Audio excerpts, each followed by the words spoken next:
Friends, जय हिंद, वंदे मातरम। Welcome back to our YouTube channel.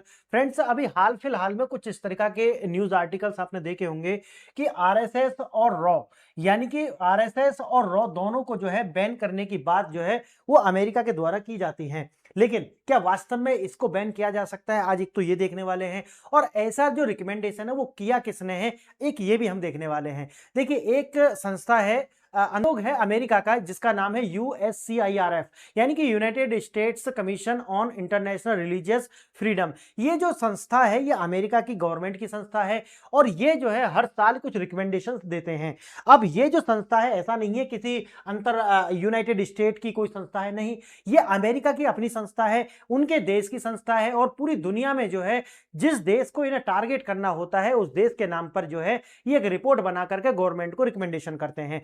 अब गवर्नमेंट जो होती है, खासकर वहां के जो प्रेसिडेंट होते हैं, उनको इस पर कदम लेना होता है कि वो क्या कदम लेंगे, कि वो इसे स्वीकार करेंगे या नहीं करेंगे, या ठंडे बस्ते में डाल देंगे, ये उनके ऊपर पूरी तरीके से निर्भर है। देखिए, आज हमें यहां पर दो तीन बातें समझनी होंगी। पहला तो ये है कि ये क्यों, ऐसा कौन सा अधिकार है कि यूएससीआईआरएफ जो है वो किसी भी देश के लिए ये रिकमेंडेशन दे सकती है। दूसरा ये है, क्या वास्तव में अमेरिका भारत की आरएसएस या फिर रॉ जो है उस पर प्रतिबंध लगा सकती है, और लगाएगी तो उसके मायने क्या हैं। और तीसरा जो यहां पर यह है, क्या वास्तव में जिस तरीका से भारत के जो लोग हैं वो ये देखते हैं कि जो आरएसएस है वो अच्छा कार्य नहीं कर रही है, तो वास्तव में ये यूएससीआईआरएफ जो है इसके द्वारा ये बता दिया गया है कि नहीं, आरएसएस कुछ तो ऐसा कर रही है कि जो दर्द है वो अमेरिका तक पहुंच चुका है। इसका मतलब क्या है? इसका मतलब यह है कि देखिए, आप जिस तरीका से दुनिया को देखते हैं ना, दुनिया आपको अलग तरीका का चश्मा देखती है। दुनिया कहती है कि देखिए आप सेकुलर रहिए, दुनिया कहती है कि देखिए मॉडर्न नेशन बन चुके हैं,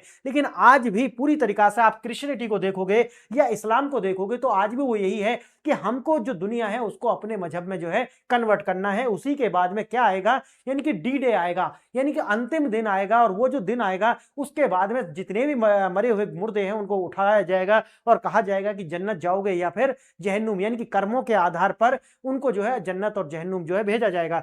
आज भी यही स्थिति जो है वो आपको दिखेगा, और इसमें जो क्रिश्चियन है उनके द्वारा ये एजेंडा है कि आज ये भारत के अंदर आरएसएस जैसी जो संस्था है वो इनको, इनका जो कन्वर्जन है उस गेम में इनको कहीं ना कहीं घेरती हुई नजर आती है। इसीलिए ये जो संस्था है इस पर रिपोर्ट जो है, और इस पर ये जो रिपोर्ट है यूएससीआईआरएफ, ये इस रिपोर्ट को देता है कि देखिए ये रिलीजन जो है एक रिकमेंडेशन देता है कि ये जो है कन्वर्जन में कहीं ना कहीं जो टांग अड़ा रही है आरएसएस, इसीलिए इसको बैन किया जाए। और एक चौथा जो मामला और निकल करके आता है कि ये जो यूएससीआईआरएफ जो है इसका जो अध्यक्ष है वो एक पाकिस्तानी भी है, इसका अध्यक्ष जो है। और पांचवा जो है, आपको ये देखना होगा कि भारत के अंदर एक पार्टी है जिसका नाम है कांग्रेस। कांग्रेस जैसे ही ये रिपोर्ट आती है उसकी बादशाहें जो हैं वो खिल जाती हैं। तो आपको ये भी देखना होगा कि वास्तव में अमेरिका में बैठे हुए लोग ऐसा नहीं सोचते, या अमेरिका के अंदर ये जो संस्थाएं वो ऐसी नहीं है, यानी कि भारत के अंदर कांग्रेस जैसी जो पार्टी है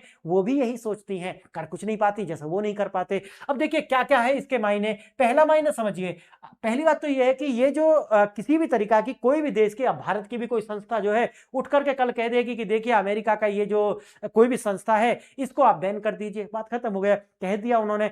और लेकिन इसका क्या है कि अमेरिका, आप जानते हैं कि सैंक्शंस लगाने की पावर अमेरिका के पास में है, या उसे एग्जीक्यूट कर सकता है। क्यों? क्योंकि डॉलर एक रिजर्व करेंसी है, इसीलिए। लेकिन भारत भी यह कार्य कर सकता है कि भाई किसी भी संस्था पर प्रतिबंध लगा देगा तो उससे क्या होगा, उससे दो तीन काम होंगे। पहला, कि उस संस्था के जो अधिकारी हैं वो भारत विजिट नहीं कर पाएंगे। दूसरा, भारत के अंदर अगर उस संस्था के किसी भी तरीका के अकाउंट हैं तो उनका जो फंड वगैरह होंगे उनको जो है सीज कर लिया जाएगा।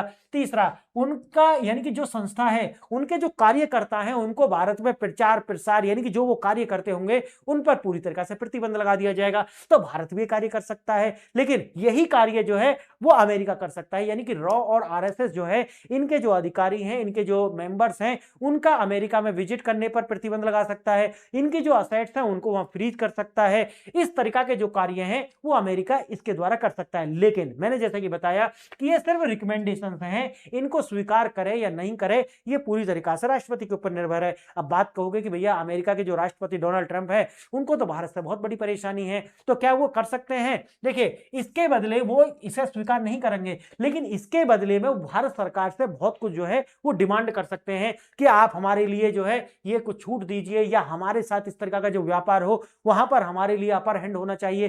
तो इस तरह के कुछ कंसेशंस जो है वो अमेरिका मांग सकता है, लेकिन इससे होने जाने वाला कुछ भी नहीं है। देखिए, जैसा कि मैंने आपको बता दिया, इसका नाम तो यूएससीएसआईआरएफ जो है उसके द्वारा, यानी कि जो आपका रॉ है और ये जो आरएसएस जो है उस पर प्रतिबंध की जो मांग है वो की गई है। और मैंने बताया कि प्रतिबंध के मायने वास्तव में है क्या, इससे होने से हो क्या जाएगा। RSS outreach touches 10 crore home. अब देखिए, ये ऐसा है क्यों?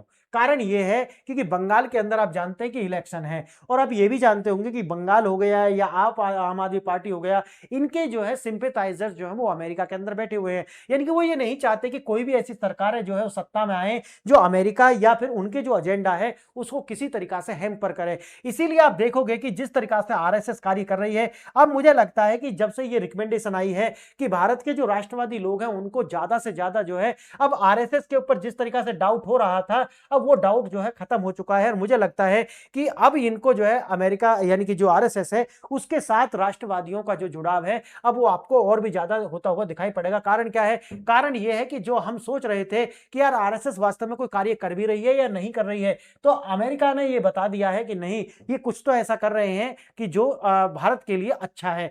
Ban all RSS activities in the public places, है ना। देखिए यही है। देखिए, RSS outreach touches the 10 crore homes and seek 6,000 in that year.